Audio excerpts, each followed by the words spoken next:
I didn't realize that everything in the world revolves around salespeople. Everything. There's nothing that happens, nothing that you have that somebody didn't get involved in the sales part of the business. And every little business I did was really selling to people. And selling to people was really being able to make a human connection, a great human connection.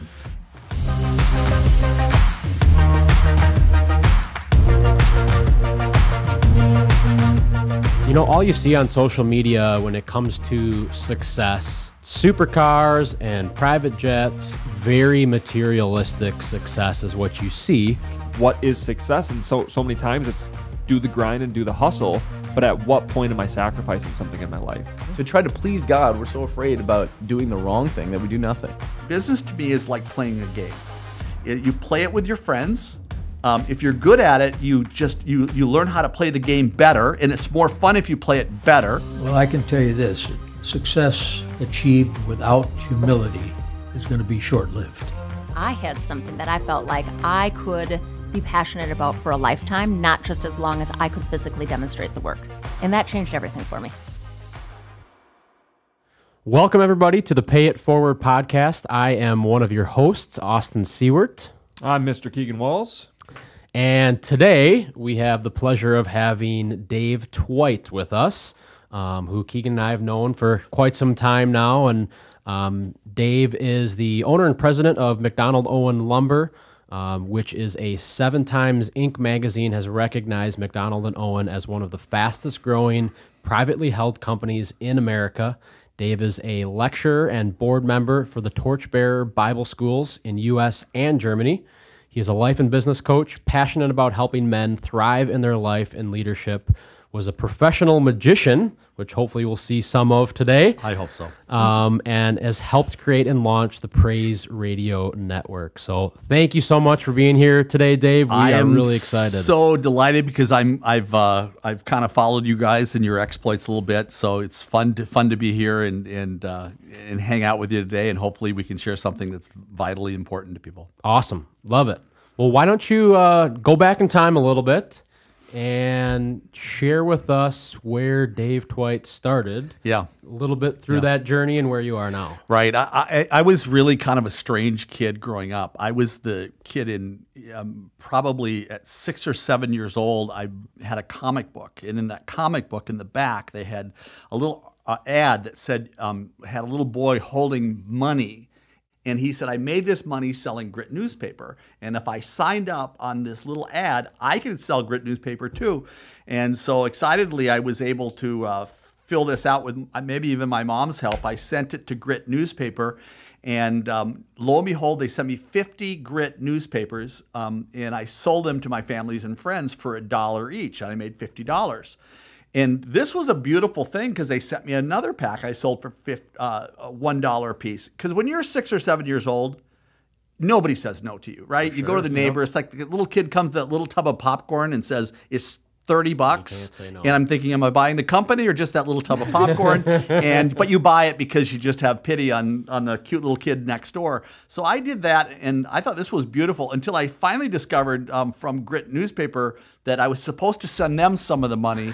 So I didn't end up doing that. So it was very profitable. I'm going to tell you, the profit margin was tremendous. Cost of sale. but it was always those kind of things. And I sold seeds from National Seed Company. When I was in high school, I would get clothes and shoes from a company called Stuart McGuire. I was selling my teachers jewelry and clothes. One time I saw in the newspaper that the casinos in Las Vegas, Caesar's Palace, was sending their extra playing cards.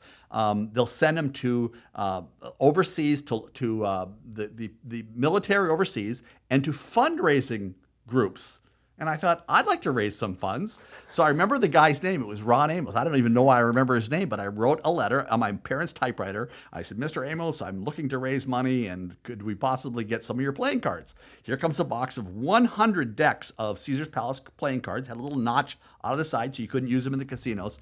And what I found is people bought those for $1 a piece. And remember, my net cost was $0, and I didn't have to send any money back. And so this was always super intriguing to me. In fact, I kind of was always curious, why don't more people figure this out? Because there's like finding money in the street. It was like this beautiful little game. So I've always been curious about building little businesses. I always would set up little businesses as a kid, and it was literally, business to me is like playing a game. You play it with your friends. If you're good at it, you learn how to play the game better, and it's more fun if you play it better. There was a way to keep score. That was a profitability way to keep score. There were rules, right? You got to fly between the lines. So I think I was always just wondering, there was like this world of opportunity out there, and what other things could I do? So it just always kept me looking for extra jobs. It wouldn't be unusual for me to have 2 or 3 jobs at the same time. Because when everybody else, I had a theory.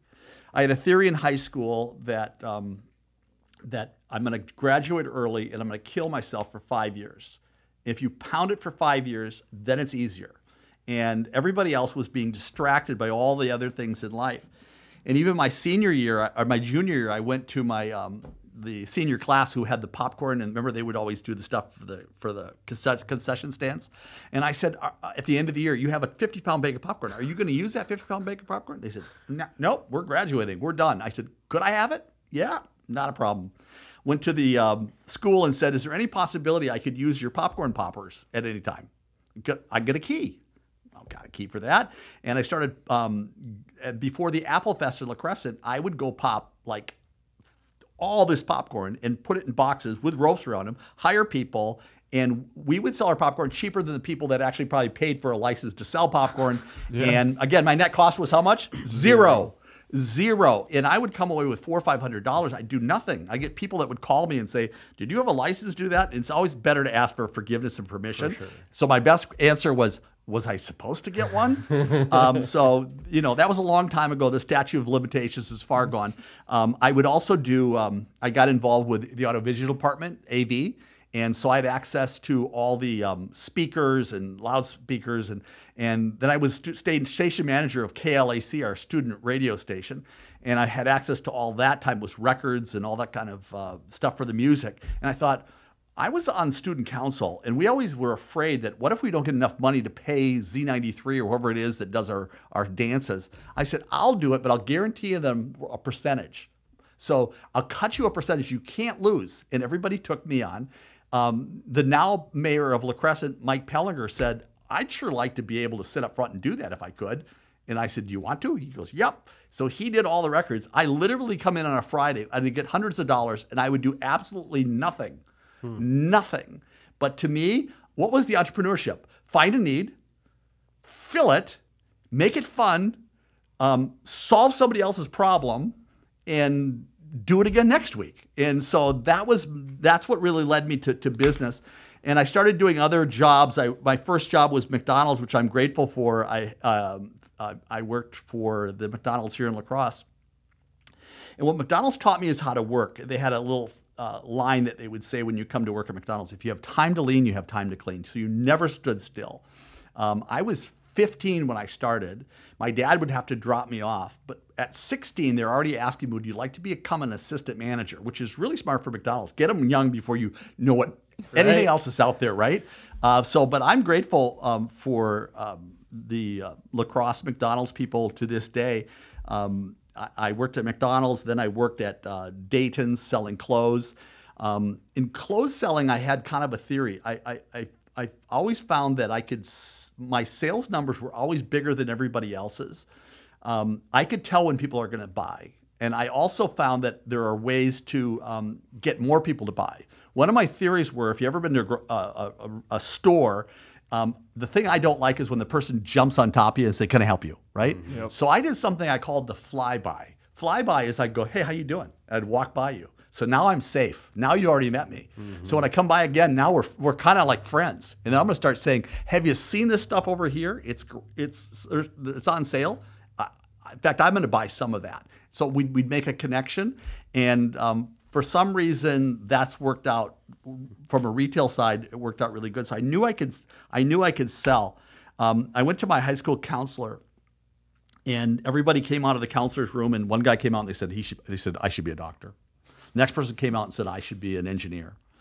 I walked in. My counselor literally kicked himself back on the chair, sat back and laughed. He said, Twite, you're a salesman. Now, I can tell you, I didn't take that as a positive thing. you're a salesman. Because salesman is like, if you can't do anything else, you could sell matchbooks on the corner or something. Or you're everybody, when you think of salespeople, they think that you're a car salesman, you're a huckster, right? I didn't realize that everything in the world revolves around salespeople. Everything. There's nothing that happens, nothing that you have that somebody didn't get involved in the sales part of the business. And every little business I did was really selling to people. And selling to people was really being able to make a human connection, a great human connection, and a trustable human connection so they want to actually see you again. And so after being frustrated that he said salesman, I finally went out and realized that's what I'm going to do, but I'm going to be really good at it. And it was I was sitting in a Sunday school class of a guy named Archie MacDonald. Archie MacDonald, he had a lumber business. Now, the thing I liked about Archie MacDonald is he had really cool clothes, really cool shoes, and a really cool car. And I thought, he's really cool. And I thought, what do you do? He goes, I sell lumber. I said, oh, that kind of sounded kind of boring because that sounds like you work at Menards or somewhere, which is nothing wrong with that. But I mean, I didn't see myself as the guy with the nail belt on. He was a wholesale lumber guy that was selling lumber around the country. And one day he said, I want you to come to my office. I want to talk to you about coming to work for me. And I said, well, what do you do? He goes, I sell lumber. So I said, well, if he has cool shoes and cool car, I'm going to come to work for you. And I went to work for him. And I remember before I came to work for him, I bought a brand new pair of Bass Weegian shoes because they were cool. I got my cool shoes. I didn't realize he was going to put me out on the lumber yard with mud and everything else. I've totally wrecked those shoes. But I remember there was a guy that had that position with Archie as his salesperson prior to me, but he quit. Archie was a great man, super, super intense. He would sit as far away as you are from me when I started selling, and every time I would be on the phone trying to sell, not knowing what I was doing, he would be correcting me while I'm on the phone. I remember thinking to myself one time, I'm not going to quit. I know the other guy quit. I'm never going to quit. I came this close one time to quitting, but I didn't quit. And I knew that he did know how to sell. And I did learn a lot from watching him sell and making relational connections with people. And so I just kind of connected into the lumber business, began to work for him back in, when was that? Back in 1981. And in 1981, I began to work for him. And within a number of years, he ended up getting divorced, and that made him have to kind of settle out some financial stuff. And he moved, and I ended up buying half of the company, kept him on as a partner, even though he was not working. And I took that business that was probably an $800,000 business. Today, we'll do about $130 million worth of business. And I bought him out, and I remember we had a buy-sell agreement. And I can tell you that was interesting because we have a buy-sell agreement, and how you can test your character is that at the end, he wanted more money than our agreement had. I legally had a document that said, this is the number, and he wanted more, $50,000 more. To me, that was a ton of money. And the best advice I ever had was from now my broker, Mark Orgel. I called him up. He said, just pay him. Just pay him. And what I discovered in that moment is that there's things that you battle for that you could wreck relationships. It's not worth it. Sometimes it's better to just pay the price and take the higher ground. And in the end, he gets Lou Gehrig's disease, and I was able to be his friend till the very end. I had business people that came to me and said, why are you keeping him in the business? He's not doing anything. Why don't you just cut him? And I think that the adage was just do the right thing. I kept him on, and I was his friend. I was able to go to his funeral, and we never had this oddity that that could have been there. So I ended up buying the company. Right before I bought the company, I actually began to build our own divisions. So I built a facility in Sparta, Wisconsin, 33,000 square feet. Didn't know how I was going to pull that off. I got free land from the city of Sparta and built on there. It's not really free, They give you a tax break, but you don't have to put money out of your pocket, so it's a good deal. But I gave them more jobs than Sparta ever thought that I would bring, and I built the place, and every year I would build more. So it went from the 33,000 square foot building to over a 100,000 square foot building. the business just kept growing. I think there's an adage that I believe in. If you stay healthy, if you have a healthy culture and you have a healthy business and you treat your customers well, healthy things always grow. And we just kept growing. And the other thing that I did is I kept hiring people that I really believed and trusted in, that had a DNA that was similar to mine or was teachable in that. And that's critical, right, to have that kind of DNA. And our business just went on this trajectory that was just absolutely crazy. That every year we would increase in volume, but we had our setbacks. I mean, we went through the trade war. We went through recently, but in 2008 it was the housing crisis. I watched business fall in half. Now, what I did do, this is another little business entrepreneurial secret, is keep your balance sheet clean, right? Too many people reach too fast. I mean, most companies don't die because they don't have strong business. It's cash flow, right? Cash flow kills them. And so I think my innate fear kept me from doing stupid stuff. In business, there's a fear that's a healthy fear. A healthy fear, you have to be fearless, but the healthy fear is you don't do stupid, right? You don't step too far. There's nobody as an entrepreneur that really makes it in life that isn't, because every great success is is about 2 feet in front of danger, right? You have to step in front of danger. You have to have the ability to risk. And I think that everybody would be a business owner if they were willing to take the risk, but that's what keeps people out of business is fear of failure. So you have to close your eyes to that fear, but have a calculated risk. So the business grew. I started to buy other facilities. I built Sparta. I grew it every year, went from 33,000 to 100,000 square feet. And then a number of years later, I bought a place in Pennsylvania in Brookville, Pennsylvania. There was a company called DLH Nordisk, which is a Belgian company, that said, we want to sell our U.S. assets. And they had a company in Brookville, Pennsylvania that was beautiful. And I had just tried to buy a company in Pennsylvania that was actually a dark company. It was closed. It was smaller. And I offered him whatever number, millions of dollars. And the guy didn't call me back. It was basically his asking number, and he didn't call me back. My CEO now, Clint West, was on a treadmill in one of our treadmill offices, and he said, why hasn't he called me back? I said, I think God has a gift for us, because this is unusual. I mean, you guys sell houses. If you basically are at the asking price, somebody at least will call you back, right? Sure. No call back from that guy. And that particular day that I told him that on the treadmill, one of my guys, Adam Heyer, was reading an article about DLH Nordisk selling their U.S. property in Brookville, Pennsylvania. It was much bigger. It was operational. They're the largest lumber producer in Europe, and they had a U.S. facility that has been going on for years in Brookville, Pennsylvania. And I said to Clint, I said, let's offer him the same price we offered the smaller dark company. He goes, they'll be offended. I said, I don't care. All you can say is no. You can't.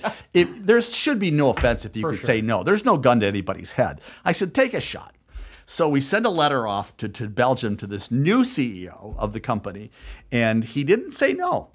Within the day, or maybe it was his next day or the same day, he writes back. He said, how soon could you close? Now, okay, I've never bought another company before, and so I said 30 days. This is an international deal. I didn't even know what I was saying, right? Yeah. But sometimes you have to just kind of take a shot, and I took a shot. I hired, we had a lawyer here in La Crosse, and we had to get an international lawyer out in New York, and we had their international lawyers. And we got our quick PhD in buying companies. We went out and surveyed the place, and we bought it. And for the first year, and I bought it really right. I mean, the facility was worth more than what I paid for it. But for the first year, every month I'd call. I said, how did we do? We're losing money, right? Losing money. And after about several months, Adam Heyer, one of my guys, was out there living in Pennsylvania at the time. I said, Adam, just please lie to me. Just 1 month. Just tell me at least we broke even. But we kept making the changes and adaptations we needed, that we turned that company into a thriving, growing, beautiful company. And that was really a big deal. So we did that business, and then after we learned how to build and grow a new purchase, we purchased another company down in Brookville, in Kentucky, in Bowling Green, Kentucky. And that company we bought and built that up very quickly. And about a year later, I sold my company, my building in Sparta, Wisconsin, and took that money and bought a company, the original Duncan yo-yo factory that made all the yo-yos in the world were made in Luck, Wisconsin. It was a lumber company because they were made out of hard maple. I bought the original Duncan yo-yo factory, which was called St. Croix Valley Hardwoods in Luck, Wisconsin, and I bought that. And then about a year later, the guy that sold me that business, he dies. And he built a $5 million production facility that made glued up panels, molding, casing, trim, flooring, within a 9-iron, maybe a 7-iron from where our building was. And the same broker called me and said, "Are you interested in buying this company down the road?" I said, nope.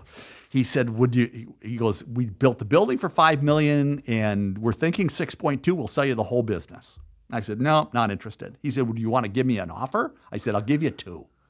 Now, you say 2 because here's the takeaway. The best time to buy something is when you don't need to buy it, right? Because if you don't want to take my number, that's okay. We'll still be friends. So they said, "Oh, that's not. That is sorry." They hung up the phone, and about a month later, they called me back. They said, "Listen, we've met with the family, and we think we could do it for 5.5." And then no, 2. They came back a month later, said 4.9. Nope, 2. And about 3 months later, which I didn't believe would happen, they called and said, "We've been meeting with the family. The market's really tough right now, and they'd be willing to go 2.4." Now, okay. So Clint West, who is my CEO now, he said, "Do it. I said, no. 2.2. I do it for 2.2. 2.2.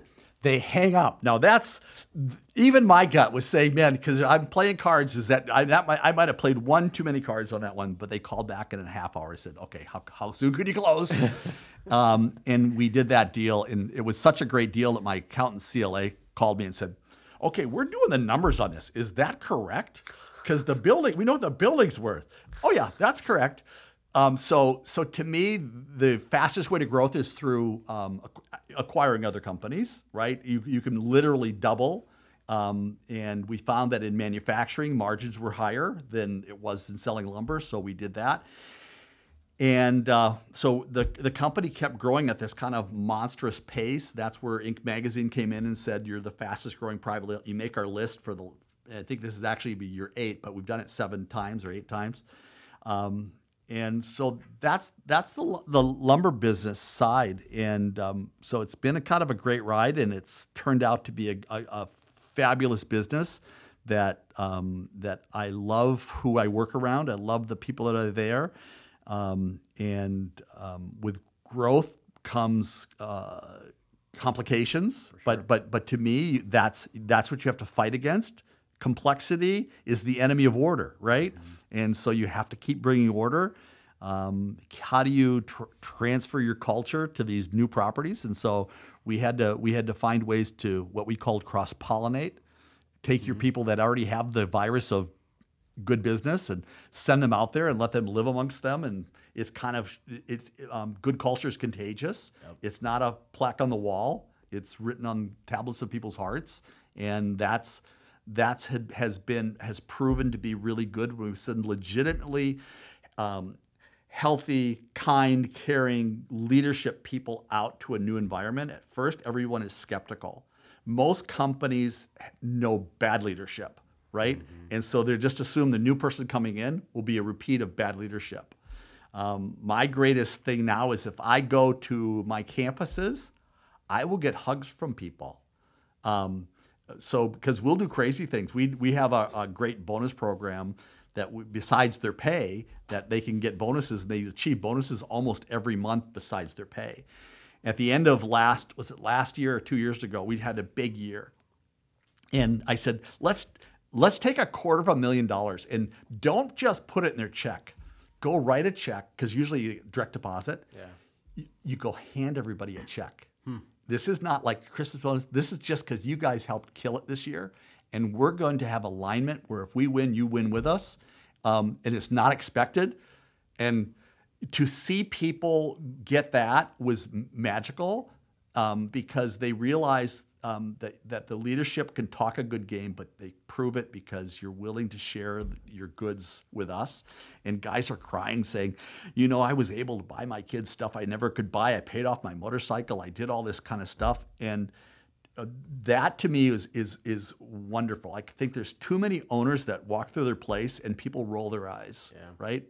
And that would be horrendously horrible to me. To have that, but I think that if we continue to grow a culture, we'll continue to grow our business. One of the things that I did, I went to one of the company outings up in Luck, Wisconsin, and I was there, and I went and sat with the brand new workers at their table for lunch, and afterwards somebody said, "This is the first time." When our previous owner, he would always sit up front with everybody else, and you came and talked to us. And I'm thinking, it's as simple as that, right? It's super simple. People want to be significant. They want to be important. They want to be loved. They just don't want to be a time card. They want to be important. I want them to thrive in their life. I don't want to ask them about their challenges. I want to pray with the lady whose husband is going through cancer.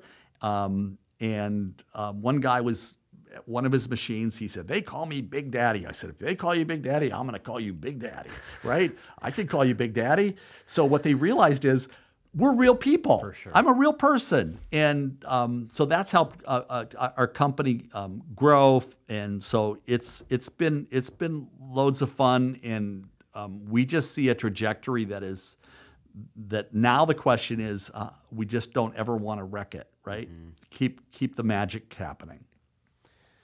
That's awesome. Can you talk a little bit, Dave, on like when you started in the lumber business? You said an $800,000 business. So I imagine you were the leader and you were the salesperson, or maybe you had one other person. But to go from that to now the amount of employees and leaders that you have within your organization, how do you transfer that culture, transfer that leadership, and maybe that's like, how did that start out, and then how do you transfer that to different locations as well? What's really hard, in particular, if you kind of did your own thing, because for a while I was the guy. I was the salesman. I was the marketer. I was going to make it happen, and I worked for a company. And so the hardest thing is to be able to entrust other people and give them authority. Why?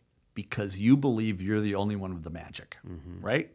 And somebody else will do what? Screw it up. Yep. And so I think that the biggest thing that I had to get over is this selfish idea that it's about me. And I realized that God has created these amazing people, some who have talents and gifts that I don't have, that I need to bring them alongside me, and I need to empower them, not micromanage them. Too many leaders micromanage, right? Too many leaders are constantly correcting, looking over the shoulder of somebody, and I don't think you can ever get excellent leadership if you're looking over their shoulder all the time. You have to even let them fail positively. One of the best things, Archie MacDonald, when I first started, he went off to Israel for a family vacation. He said, "I'm going to put you in charge." He said, "Nobody's going to be here." He goes, "You'll probably make a mistake, but don't worry about it." And that was really kind of him, right? I want you just to, because I trust you. You'll do right. You won't blow the place up. Just work your way through it. And I think that, to me, that is probably the best first jump, is to get people where you say, I'm going to entrust them and empower them to be, and let more people make more choices, especially as I've gotten older in the business. What you realize, if you want to contain all this for yourself, if you want to do everything on your own, the job owns you, right? And what you'll discover is time has a greater value. Your time and your freedom. If when I would go on vacation, when I was doing everything, I was never on vacation. I was always on my phone. I was always wondering what was going on. I was always wondering if the truck was showing up that I was supposed to set up and somebody else is probably screwing up.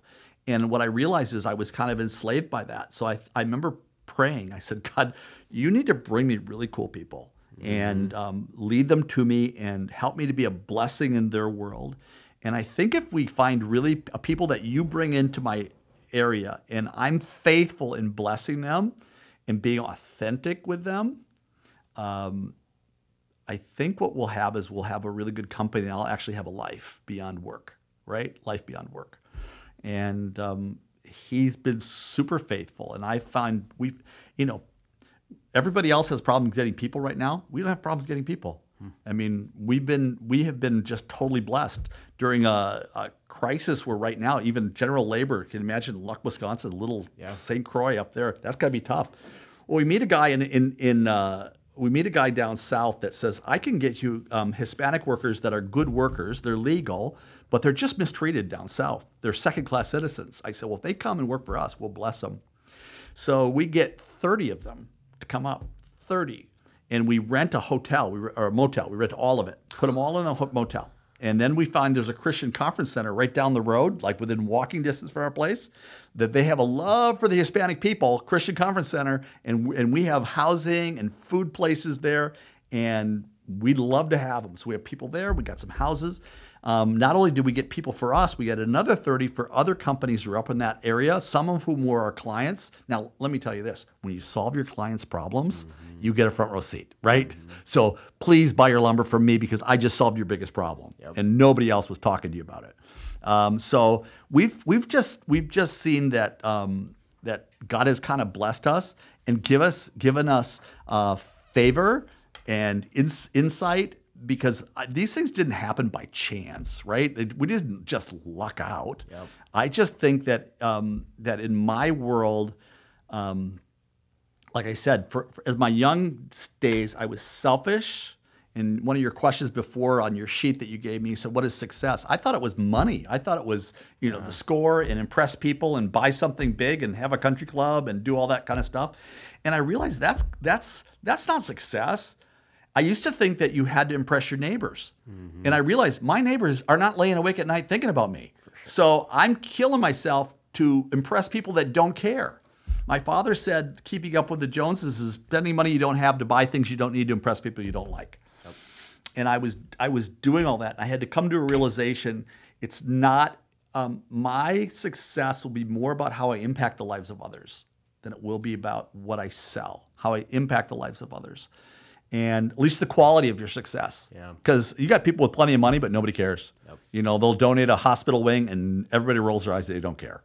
But if you made a difference in somebody's life, if you reached into people's worlds, that to me was deeply fulfilling. And I had this idea that if I really said, God, I want you to bless people through my life, I thought if I really chased God in that way, that somehow my business has to fail.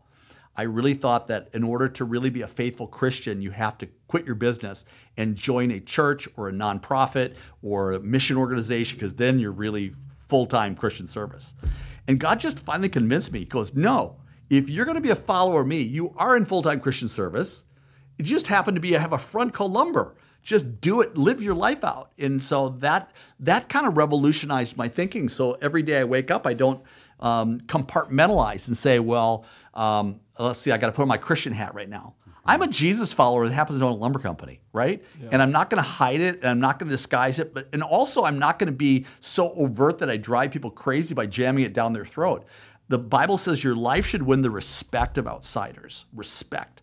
So even a non-believer should say, if he's a Christian, I sure want some of that, right? Because he's kind, he takes care of his people, he's honest, he doesn't, he's not out on the golf course lighting it up with F-bombs because he can't get it. He's a good guy. Then you are truly a success because people like you, and people will follow who they like. Love it. What attributes would you look for in hiring those leaders that you have within your organization? What are you looking for in different candidates? I think that somebody said, what do I really value? Here's what I think leaders value: loyalty. I don't know. I want loyalty, but loyalty comes with character. If you don't have character, you may not have loyalty. If you don't have character, you'll slit the guy's throat if you need what he has, right? So I want character because character brings loyalty. And I want some level of competence. I really do not care. It's really kind of funny because I get to speak at the university like I've seen you there. I'm thinking, I'm not going to attribute that the university has really set me up. In fact, it's interesting. I read an interesting study that, do you know who really are the entrepreneurs statistically in the world? The C students. Yeah. The C students. Because they don't like to work in the box. Yep. They don't follow rules. If something is going to kind of be a waste of time to them, they don't do it.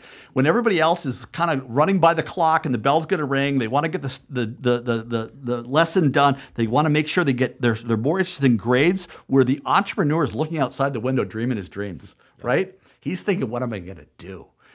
He's the one that doesn't see limitations. He's the one that doesn't want to be told what to do. He can follow rules, but he wants to kind of chart his own course. And I thought that was kind of interesting because, I mean, school was not hard for me, but I remember people just killing themselves, studying all night to get A's. Yeah. And somebody said the A students work for the government. That's what statistically, they work for the government.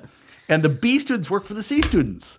And, so if you look at now, there may be some testing on that, but I think it's kind of funny when I go back to the university and say, I had a guy just the other day, he said, I'm going back to school. I said, for what? Well, I'm going to get a degree in something. And I said, he wasn't paying his bills. Yeah. You know what I said? Don't do it. Yeah. Don't do it. Go get a job. Pay your bills. Get out of debt. Be a good person. Be a hard worker, because there are great companies that are looking for hardworking, good-hearted, passionate people.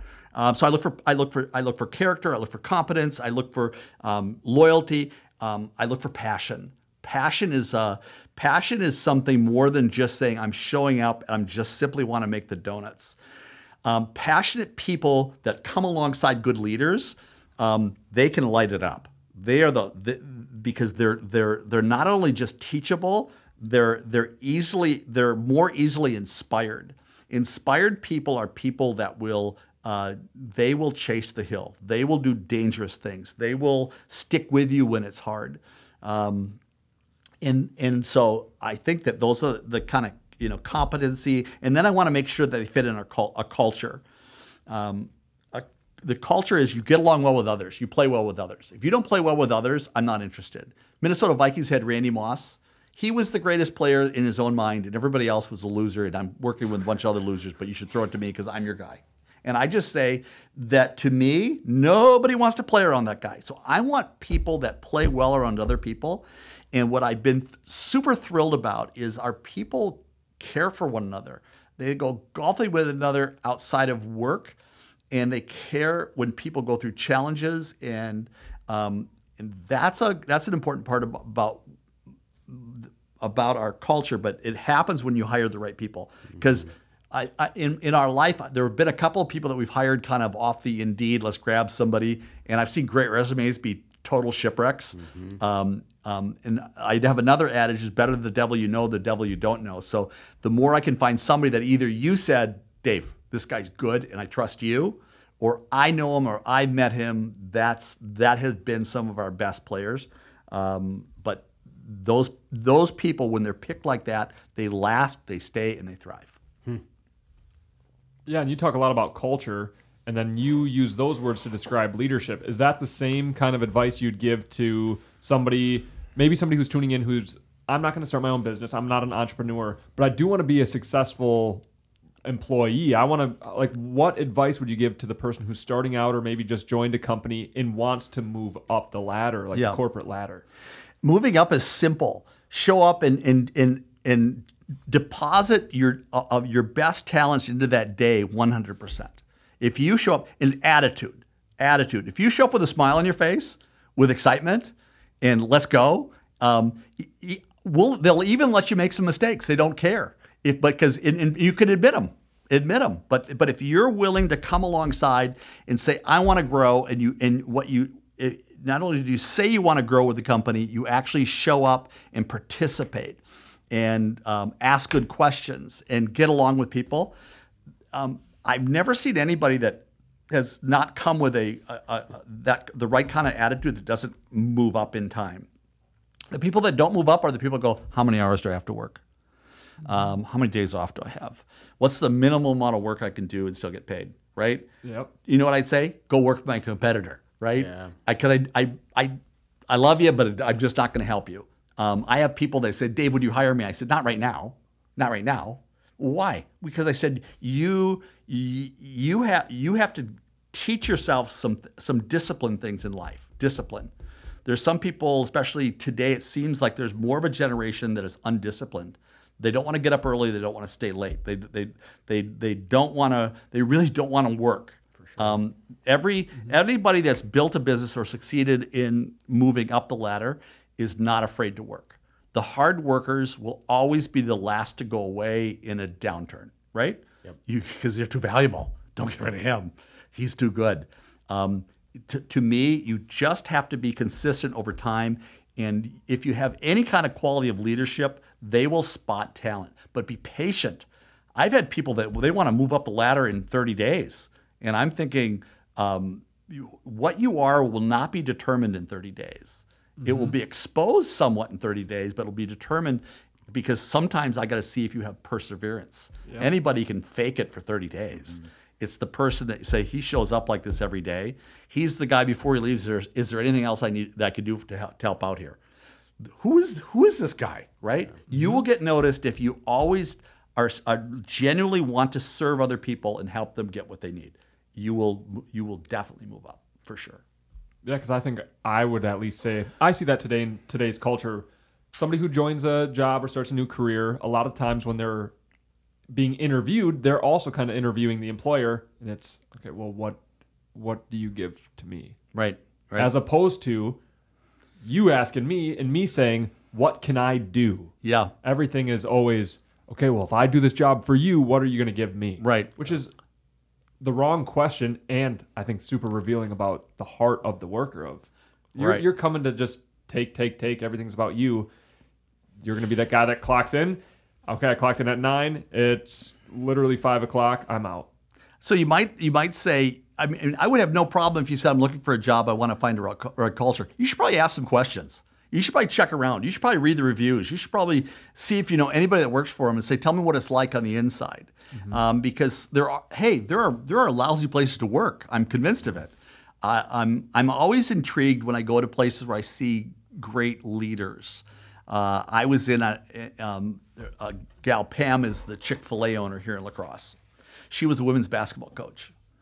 In order to get a Chick-fil-A, do you know you know how much it costs? If I want to own a Chick-fil-A, how much does it cost to become an owner of Chick-fil-A? $10,000. $10,000, and you own the Chick-fil-A. Now the Chick-fil-A owns the building, and so what does that tell me? Chick-fil-A looked for rock star, superstar quarterbacks, right?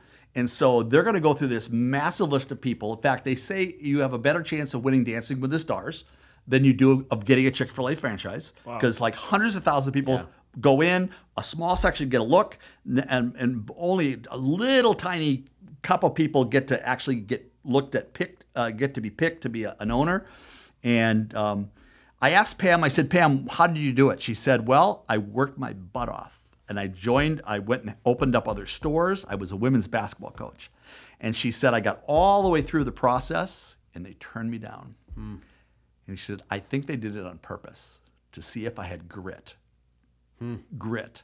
Grit is the ability when you get disappointed that you get back up and come at it again.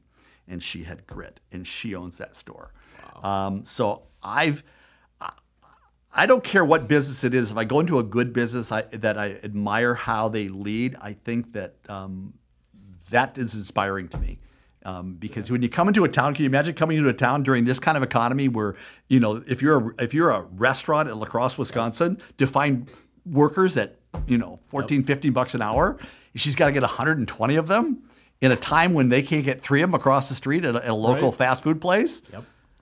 I said, that's impressive. Hugely impressive. And this is where great leaders and great entrepreneurs, they just keep pounding till they figure it out. They're going to figure it out because everybody else will quit during the hard times. The good news about the hard times is everybody else will quit. Your market will get thinner, right? In the real estate world, if the market turns, there are some people that will just hang it up and they just won't do it.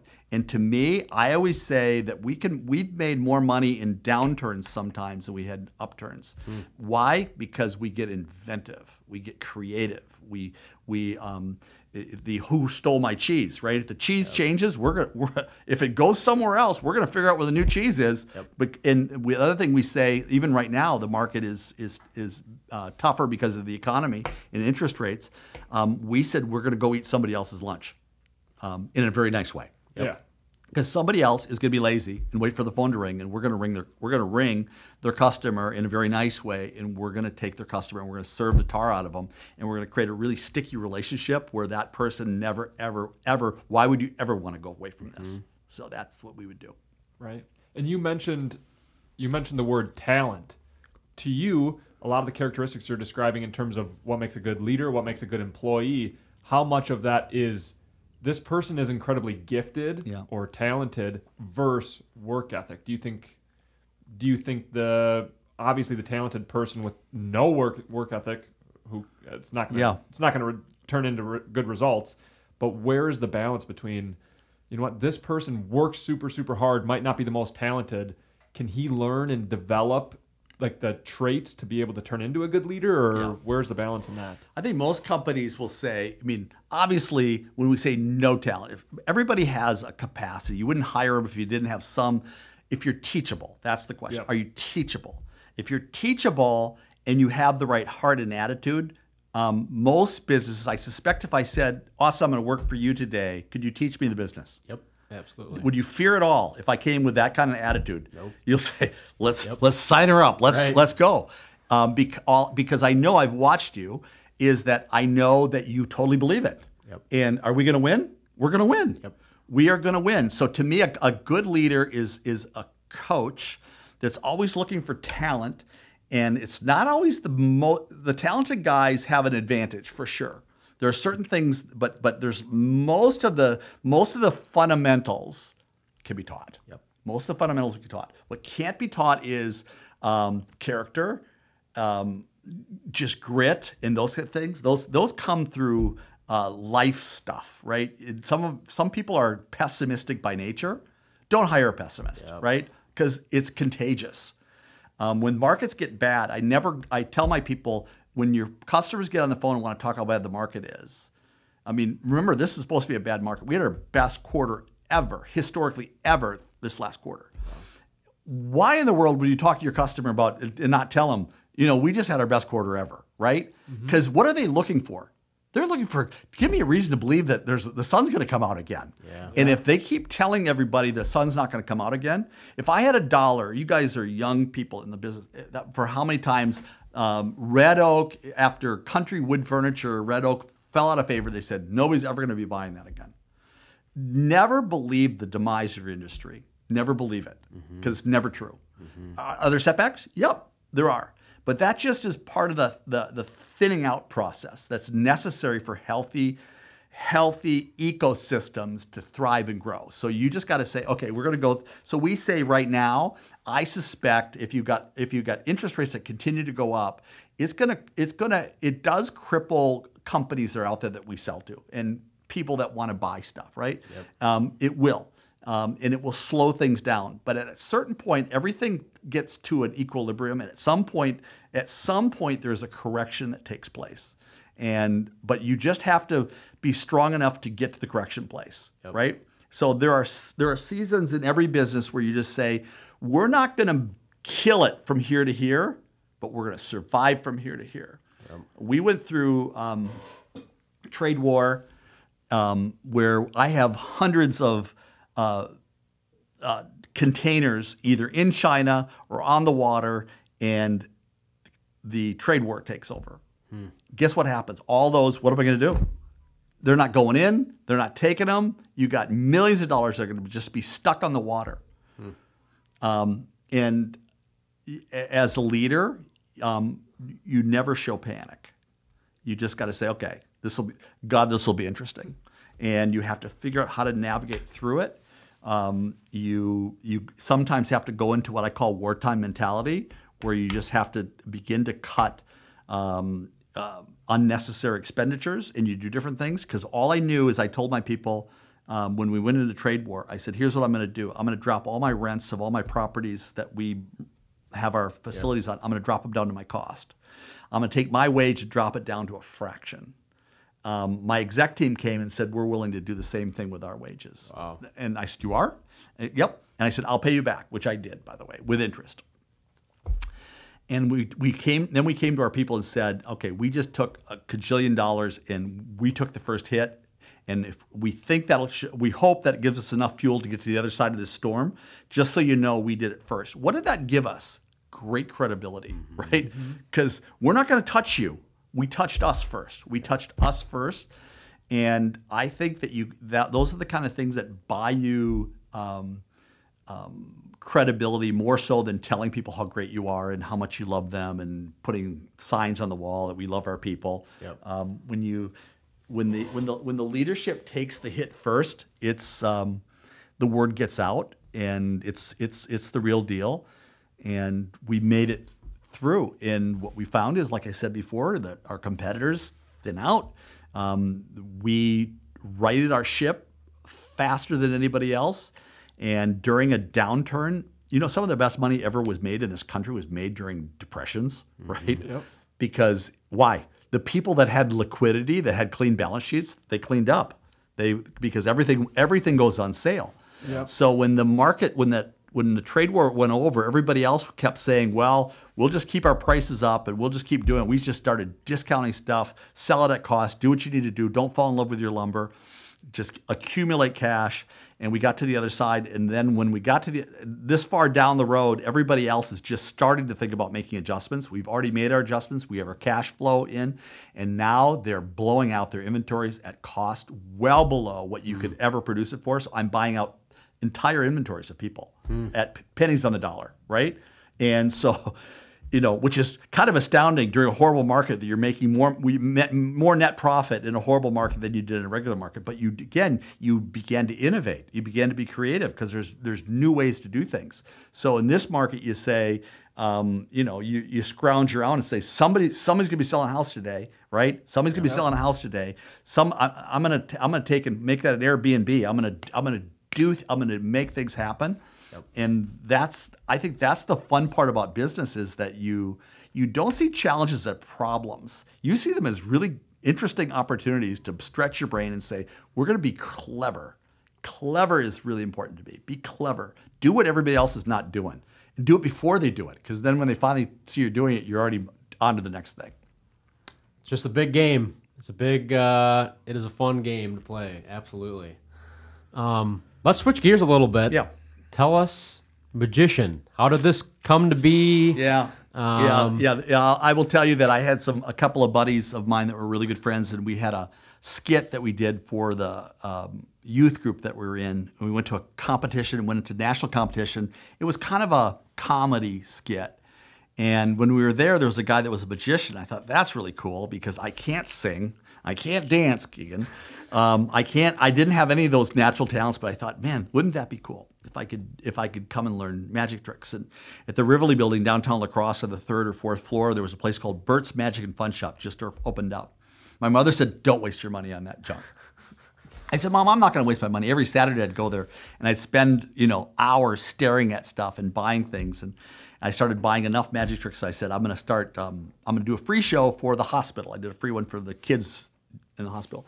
And then I started charging $5, $10, $15. And pretty soon we were getting like $1,000 a show. And I'm a little kid, and I buy my parents' station wagon and start hauling birds and doves and magic tricks around. And we're doing stuff in Iowa and, university. I went to Princeton University, Colorado State University. I went to, so that was, so it kind of got to be a big deal. And but here's what it did for me. Magic gave me the ability to sit down with people, and here's what I tell my salespeople: one attribute, be memorable, right? So if you go to our trade show, which we have one coming up in Vegas, I can tell you I have $1 million customers that are our customers today because I did magic with them. And they became 9 years old and a child, and they saw the impossible. And And I'm a real fun person. I'm not the stuffy guy that sells you lumber. And in fact, I was in Indianapolis, in a big company in California. A guy was there, and I showed him a magic. He goes, "Oh, my son and I are hanging with you the whole week because we love magic. We are members of Magic Castle in Hollywood, and my grandfather was, and I grew up with it. It was always so much fun, and you just brought that back in me today. And in fact, I want you to come and visit us in California." So we went out to Burbank, where they were at, and Clint and I just a few months ago. And from that meeting, we now have millions of dollars of business that we do with them. And I will tell you that for sure the connection on the magic made a memorable, human, fun connection that made me the person and made us the company that they want to do business with. Wow. Right. I mean, it makes sense though. I want to work with somebody that I like. Yep. And sometimes it just goes beyond that. It's just personal connection. I like you. You're fun. Like, you bring me joy and you kind of fill me up. I want to work with you. So what I would do, things like if you thought of a playing card, give me an idea of a playing card that you're thinking of. Just say one out loud. What's 7 of spades. It's interesting you said 7 of spades. So here's what we're gonna do. We're gonna make a phone call, right? Okay. So what I'm gonna do is I'm gonna have you give me an area code, and not a local one, just make an area code. 3 numbers. 514. 514. Give me 3 numbers. 265. 265. Number your card, and 4 numbers, Keegan. 1573. 73. Okay. Anybody know that number? I don't know that number. Let's call it. Let's see if we can get anybody here. Okay. Let's remember your card. Yep. Okay. Let's just see. Thank you for calling Antonio's Pizza. Today we're running 2 medium pizzas and a 2-liter Coke for $18.99. Hold, please. Okay. If he won't play with us, we'll find somebody else. But This is awesome. What was your card? Do you remember your card? 7 of spades. Okay. So. Thank you for holding. Is this for delivery or pickup? I'm sorry, it's for neither one. I'm actually in the middle of a podcast. I'm doing a magic trick in Wisconsin. If you would help me do this, it would totally be a. I'm sorry, I'm not going to order pizza, but it'll just take a second. I won't waste your time. I just need you to think of a playing card. Is that something you'd be willing to do for me today, please? Is that? Just name a card? Yeah, but you got to say it out loud. Something that pops in your head. I want you to say it out loud. 7 of spades. That is so cool. You have just made our day, and yeah, thank you so much. Yeah, appreciate it. Bye-bye. Are you serious? Is that yours? So to me, this is what's amazing. This is where, like, all of a sudden we just saw the impossible happen. Yeah. And so what happens today is I'll leave here, and tonight you'll go to your wife. What happened? What just happened?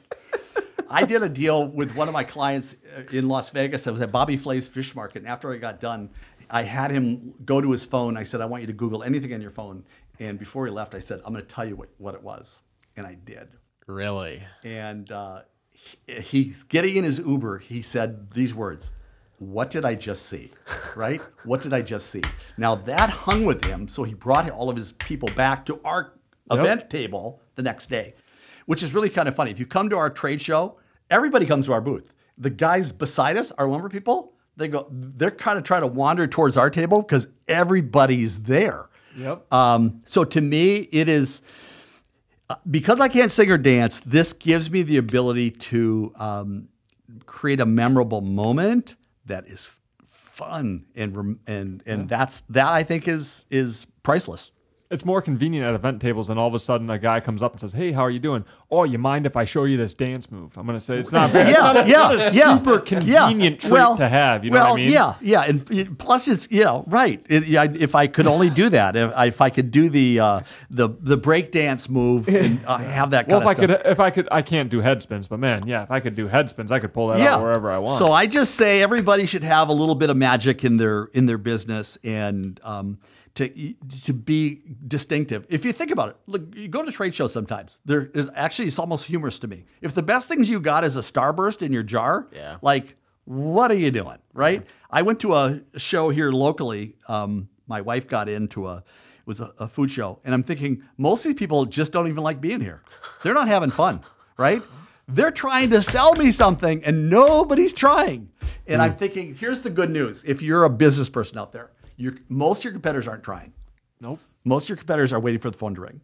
Most of your competitors are not laying awake at night thinking, how are we going to chase the hill? Most of your competitors are whining about the problems. They're not thinking about the opportunities. And that's to me, that's great news. I remind my people, I said, whenever I see my competitors doing lazy, I said, we should be thankful, the good Lord, that these people are the competitors, because it really does make it easy.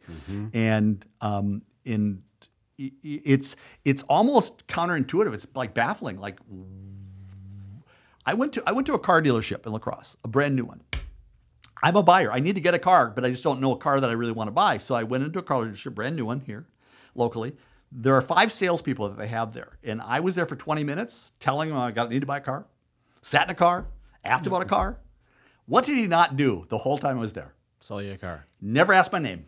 Never got my contact, right? Never really tried. Didn't try. To me, if I told another car dealer friend of mine, I said, you should know this because these are your competitors. This guy's not trying. If I'm a buyer and I show up and you don't just get to step one and know my name and try to make a relationship, try to be a little bit memorable and say, what are you looking for? I left there thinking, because I'm a business guy going into another business thing, if this was my business, this guy, I need to help him find a place that would be better suitable for him in a really nice way. Because he apparently doesn't get 101. 101 is we sell cars. We're not there to just answer a couple of questions. We're there to say, obviously I showed up. Obviously I'm sitting in a car. I went out and told him. I said, I got to buy a car. I just don't know which one I want to buy. Yeah. Decently hot buyer. So like I say, I like to see really good entrepreneurs, I like to see good leaders, and sometimes I get super frustrated. And it's interesting because sometimes I think I should probably go talk to them because everybody should want to enroll in my school, right? Yeah. What you realize is some people don't want to enroll in your school. Yeah. Some people want to keep running it the way they've been running it. And so I just keep my mouth shut and I will find a car. So probably when this podcast goes out, every car dealership will call me. Right. Right. Yeah. And see what I need. Maybe to end us off here, Dave, what's one thing that our listeners can start doing today? To maybe they don't aspire to build a business like you have, but what's one thing that they could start doing, simple, effective, that they can do today? Here's my thing I would tell anybody that really would come to me personally and ask is that I think the game changer in my life was to get the Jesus part of their life right. If that part's right, it is everybody needs a North Star. If you're sailing through life, that gives you directional things. Everybody needs a ballast to keep you from tipping over by your weaknesses of your flesh. And everybody needs a north wind, which is that inspirational push that comes from the God who created you. And I think when I finally realized that Jesus didn't simply die 2,000 years ago to get me out of hell. He died 2,000 years ago to get himself out of heaven inside of me. And when God gets inside of me, his character, his kindness, his joy, his peace, his patience, his love, literally can become manifest within our flesh. I become a better person, boss, leader, worker when the batteries are in the flashlight, the light goes on. When God is in our life and allowed access and allowed unhindered access to our life, we are then going to live out what we were generally fully created to be. If we don't let that part happen, we're always going to be a little dysfunctional. If the Jesus thing isn't right, let me explain that quickly. If the Jesus thing isn't right, here's what will get me or you. Lust, greed, selfishness, those are the parts of our fallen nature. The me first stuff they'll creep in. I don't care how disciplined you think you are, they'll creep in. And I'm not strong enough to do that simply by willpower because it is an innate force of our fallen nature of independence that I want to be first. When Jesus has his right place in my life, I'm patient more than David Twite is patient. I'm kinder more than David Twite is kinder. I'm gentler more than David Twite is kinder and gentler.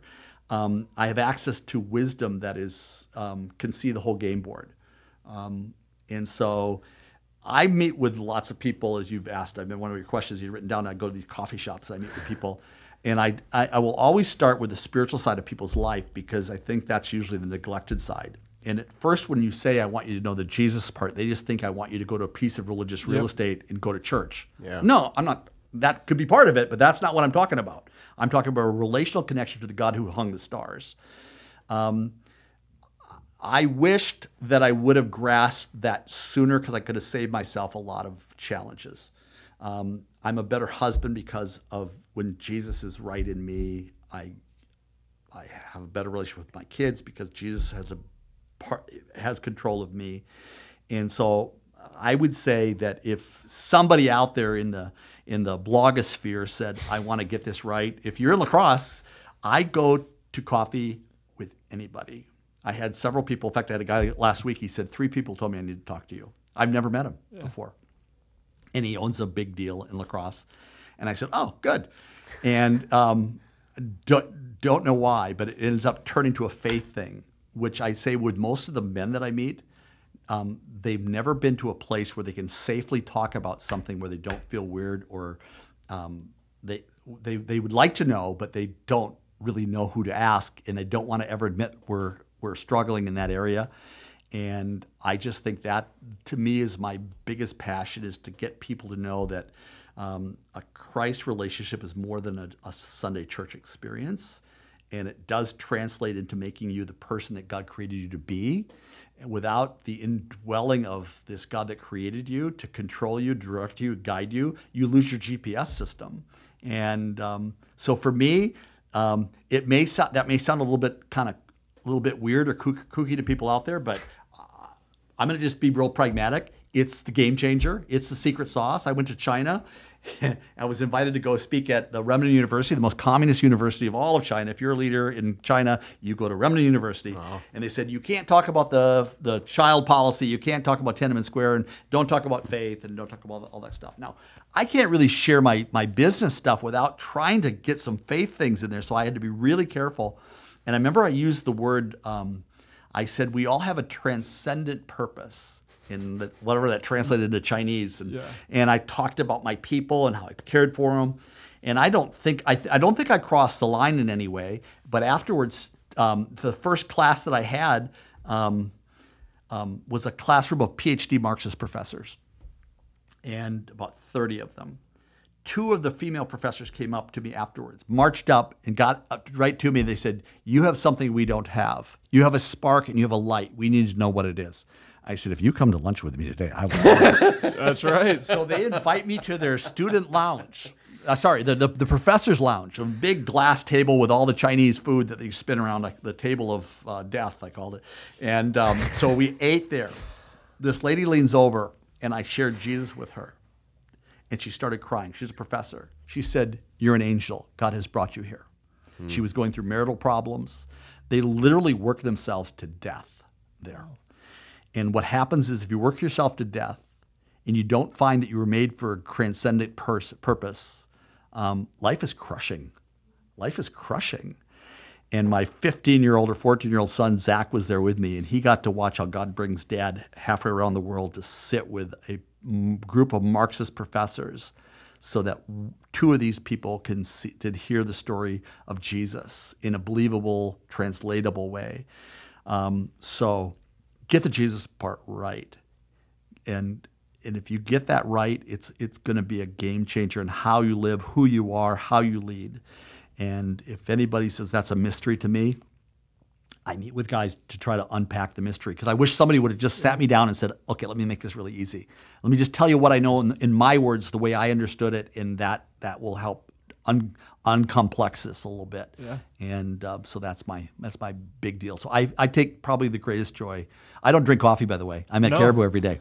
Caribou, a.k.a. the Church of Dave Twite. Yeah. I don't. I'm a social drinker because that way they like me there, and I buy a lot of coffee. But if you ever watch me leave, if you listen real carefully, it goes thunk into the thing. Really? Oh yeah, I buy it. Oh yeah, I buy it because I don't want to be the loser that doesn't pay.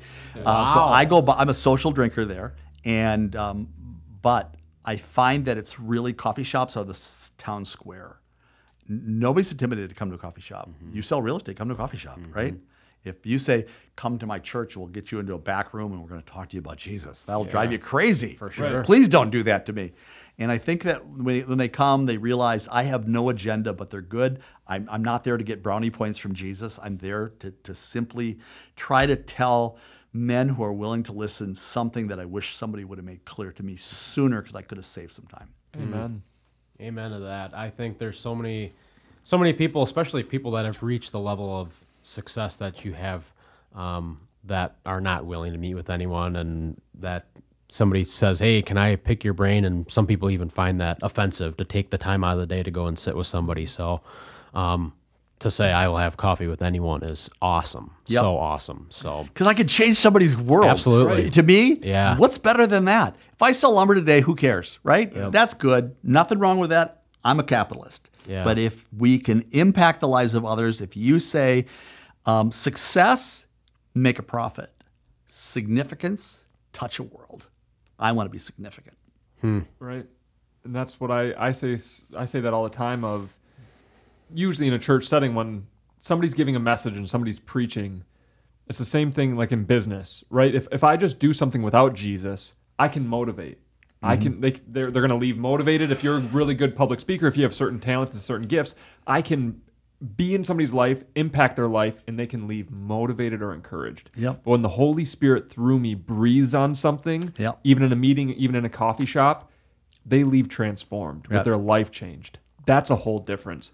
Me doing business or selling anything without Jesus, you might have been like, he was a nice guy. But if I do it centered with Jesus, and when the Holy Spirit breathes on it, it's transformational. Well, you hit the whole thing.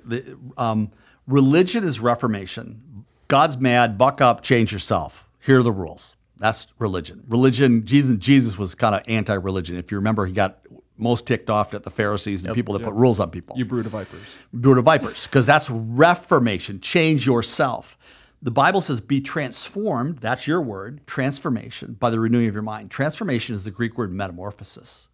A caterpillar does not become a butterfly because it grits its teeth, clenches its fists, says, I'm going to try harder. A miracle happens by God inside a little cocoon, and a brand new life comes forth. That's the transformational power of Christ versus religious activity, right? Mm-hmm. And so that is the game changer. Is the indwelling presence of the transformational agent of Christ is critical, and that is the game. That is the crazy little game changer. And I wish, there are so many guys right now that probably are out there that they got all their lists, they read all their success books, and here's what they're discovering: if you don't have the Jesus part right, there's something missing. Mm-hmm. Always. There's some gap, like something's not right. Pascal said there's a God-shaped hole. There's something in their life that is not right, and they don't know how to fill that hole, and they don't realize there's a God who's desperately just seeking a connection, a relationship with them, and that He knows the worst about you. He's okay. Come to me. Come to me, all you that labor and are heavy laden, overburdened, overstressed, and I want to give you, here's what the word is: rest for your souls. Most men are killing them because they're looking for rest, this peaceful existence through life that I feel comfortable in life, and I'm not chasing something that is so elusive I'll never find it.